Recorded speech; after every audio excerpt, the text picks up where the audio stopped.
Toi, t'es un vrai mélange de papa et de maman, toi. Non, je suis pas blanc. Ouh, t'en es pas loin, regarde. Je suis beige foncé. T'es belge une fois. Ouais, mais Comme t'es maman. plus clair que papa. T'es entre les deux. C'est pour ça que je te dis que t'es un mélange de nous deux. Moi, je me rappelle d'un souvenir, je suis allé faire les courses tout seul à Lidl ou à Carrefour, bon, bref. Et j'ai entendu dire une petite de 3-4 ans, elle a crié fort sur le parking, il y avait je sais pas combien de voitures. C'est mon papa! En le regardant, elle n'était pas dans le caddie ou à côté du caddie, elle tenait le caddie, elle a crié fort, c'est mon papa! Et le jour où ma fille elle a crié ça, où elle m'a dit, oui, elle a dit ça, c'est mon papa. Voilà, une certaine fierté.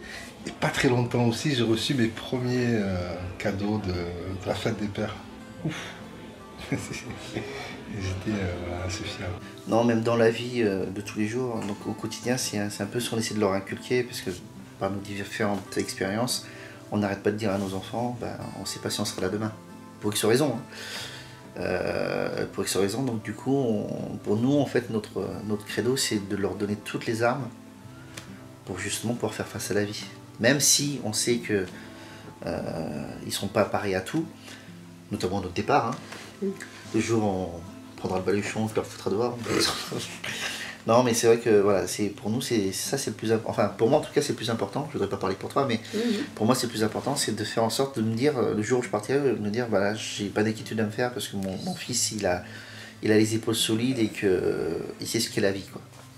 Je crois que c'est surtout accepter que dès le départ, que cet enfant il sera autonome et il s'en ira un jour, quoi. Donc pour moi, être papa, c'est faire tout ce qu'il faut pour que cet enfant il soit autonome le plus vite possible. Voilà. Et ça, même avant qu'elle naisse, en fait, j'avais déjà dans l'idée que elle saurait se débrouiller à chaque étape de sa vie, quoi. Voilà. Ne jamais la retenir, ne jamais l'emprisonner et la préparer à partir, quoi. Faire sa vie. Moi, ça, encore aujourd'hui, je lui dis que c'est mon super pouvoir, hein, ça c'est clair, tous les jours, parce que tout est plus facile, j'ai l'impression, elle me donne envie ouais, de me battre pour tout, d'être meilleur, entre guillemets, en tout, d'être plus attentionné en tout, et d'être plus intègre aussi. Ça, je trouve ça important, quoi. Garder son intégrité, parce qu'on a envie de... On transmet des valeurs, donc on ne peut pas non plus... passer son temps à transmettre des valeurs dans lesquelles on ne croit pas, et voilà, ça c'est important du coup. Et fier on est tous les jours aussi, tous les jours, fier de les porter là, à la naissance, quand ils sont nés, fier de couper le cordon, est-ce que tu as coupé le cordon ou pas, fier on est tous les jours. Quand on est papa, c'est encore différent parce que justement, bon, après le mien est jeune, mais t'as ça plus la conscience que les moments là que tu vas passer, que tu vas rater avec lui, même si c'est une soirée, il va se passer des trucs que tu pourras pas rattraper plus tard parce que demain il sera déjà sur autre chose, il sera déjà sur d'autres mots, d'autres jeux, etc. Donc c'est vrai que très jeune, je pense que ces moments-là sont précieux. Et comme je le disais un petit peu avant, le fait aussi qu'on travaille toute la journée fait que y a un petit côté frustrant à se dire il y a une personne, au début c'est la maman et puis après ça devient la nounou, finalement qui profite plus de ces petits instants et qui a plus le temps pour voir grandir son enfant que soi-même. Ouais, mais je pense que tu peux avoir la sensation au départ quand tu commences à être très ferme de te dire oh là là mais il va plus m'aimer ou il va penser que je suis méchant avec lui, donc il y a des jeux de rapports émotionnels qui sont un peu bizarres, mais il faut les accepter parce que finalement être papa c'est ça, c'est avoir ces deux côtés, être très ferme d'un côté, être cadré d'un côté parce qu'il faut donner quand même quelques principes, quelques billes à cet enfant pour qu'il se comporte bien en société, pour qu'il appréhende bien le monde extérieur, et il faut lui donner beaucoup d'amour, quoi. Voilà. C'est ces deux choses-là. Et moi, je voudrais que mes enfants ils aient cette mentalité qu'on est tous pareils, qu'on n'a pas de chemin prédestiné comment dire, à être riche. Voilà, qu'il faut marcher tous ensemble. Il kiffe, il est monstrueux. Ouais, il est... La maîtresse, elle dit, il est plein de vie.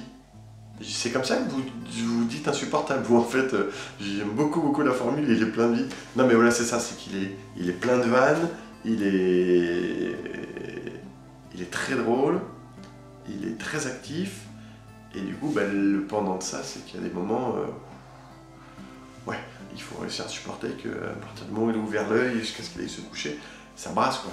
Ça brasse, c'est pas genre un calme qui va venir jouer pendant 3 heures dans sa chambre. Il a besoin de monde, il a besoin d'avoir de l'attention, il a besoin de tout ça, donc à des moments,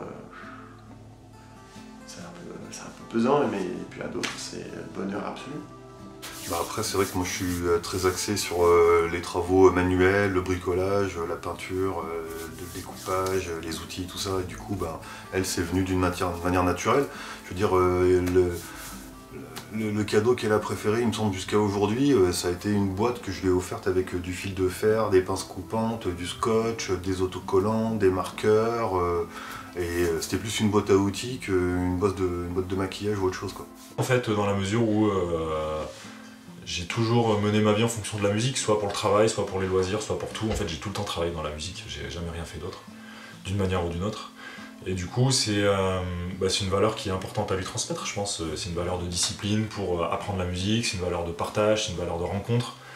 C'est un vecteur social qui est hyper puissant. Et dès le départ, en fait, quand elle était bébé, je lui jouais de la musique, elle jouait avec un ukulélé, avec des djembés, avec pas mal d'instruments. Et elle a ses petits synthés là, ses petits synthés roses, et puis on joue de la guitare ensemble, on chante, elle adore chanter, elle chante pour s'endormir beaucoup. Et je pense qu'il faut garder ça, c'est quelque chose qui est... En fait, c'est un moyen de communiquer qui est hyper puissant et qu'il faut avoir pour tous les moments de la vie, quoi. Moi, c'est vrai que mon univers artistique a changé depuis que je suis papa, complètement, c'est clair. Et je pense que c'est aussi cette relation à réfléchir aux autres. Le travail mural, je sais plus du tout ce que je faisais avant parce que il y a un côté plus enfantin dans la démarche, plus coloré, plus attentionné envers les gens à qui s'adresse l'œuvre, et moins égocentré, où c'est moins moi qui veux faire mon truc pour moi, mais j'intègre toujours en fait les gens à qui va s'imposer mon travail, quoi, par exemple, quoi. Et je pense que ça c'est lié aussi au fait d'être devenu papa, et du coup de réfléchir plus à nous qu'à moi, en fait, voilà. T'as vu que je parlais de toi là? T'as compris? Alors attends, viens, tu me fais un bisou, tu retournes avec Magali. Je me dis 15 fois par jour, papa je t'aime, il n'y a pas une fois où je m'en fous, quoi.